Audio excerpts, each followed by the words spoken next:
Today on NCIX Tech Tips, we are going to be answering an age-old question. Which is better, AMD or Intel?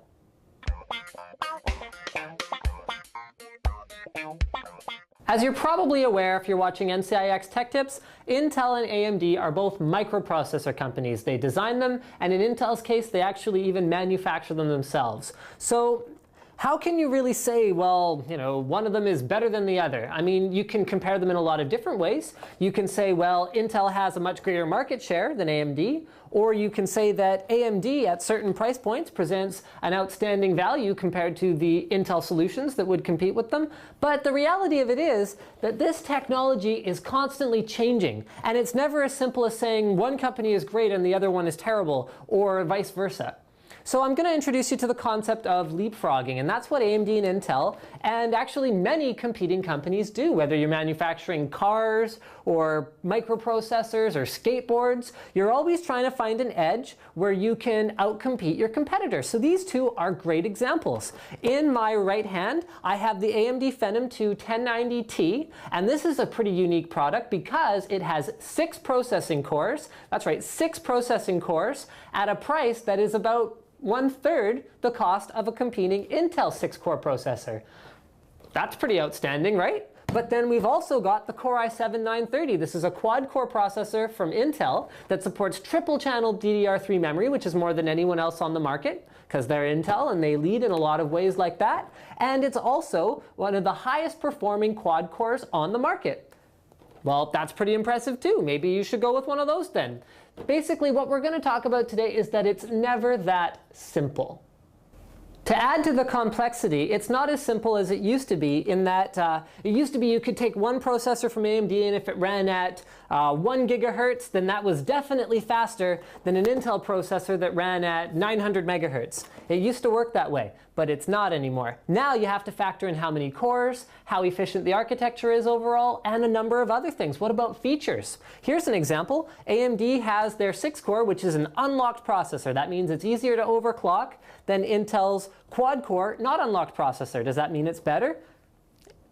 Hopefully you can answer this for me. No, not necessarily. It comes down to your needs. And another thing that you have to factor in is the overall ecosystem. For example, if you want to build a gaming rig and you can't decide whether you want to run SLI with dual graphics cards from NVIDIA, or if you want to run Crossfire with dual graphics cards from ATI, well, with Intel, you can pick up an X58 or a P55 motherboard and you can run either one. And that way you can upgrade to whatever dual GPU platform you want in the future. Whereas with AMD, most of the boards support only Crossfire on the high end. So you have to lock into, well, I want to just run AMD Radeon graphics cards if you want to have a super high horsepower GPU configuration. Another thing to factor in is, again, your specific needs. So if you have, say for example, the need to have a nice onboard video card, okay? So you want an integrated GPU.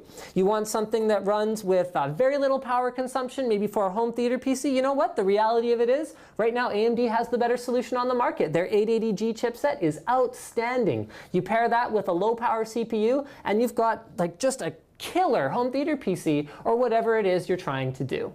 So I realize I've sort of made this more complicated probably rather than actually simplifying it. So I'm gonna condense it down a little bit. It comes down to your individual needs. This is actually much like the bottleneck episode that we did quite recently, where basically what I'm saying is whatever it is you need to do or you want to do, you have to buy something that's appropriate for it. So ultimately, hey, you got a scenario where you want to do a ton of video encoding on your PC, you want to build it on a budget, buy an AMD 6-core because that's going to smoke anything else in that price point for that particular application. You want to build a wicked gaming PC and you want to have the option to have SLI or Crossfire in the future, well, you're going to use an Intel CPU then, because that's what dictates what you use, is what you want to use it for. I am so sick of hearing, oh, AMD runs hotter than Intel, or Intel's more stable than AMD, or vice versa.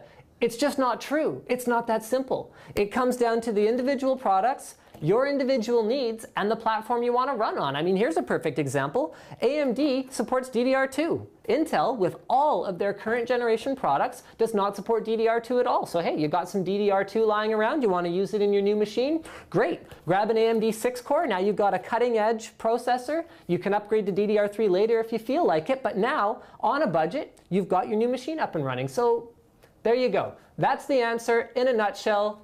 There is no answer. It's not that simple, and I don't expect anyone to ever send me a message again, which is better, AMD or Intel, because this answer will always be true. Cameraman's idea. This is a new little segment we want to do at the end of the episode here. I want you guys to leave a comment under the video and just tell me, which one do you prefer, AMD or Intel? But I don't want to see anything like AMD rocks or Intel to rocks or whatever else you want to type. Don't type that. Fight the instinct, okay? I want you to type which one you prefer and why that particular processor is the best for your specific needs and what they are.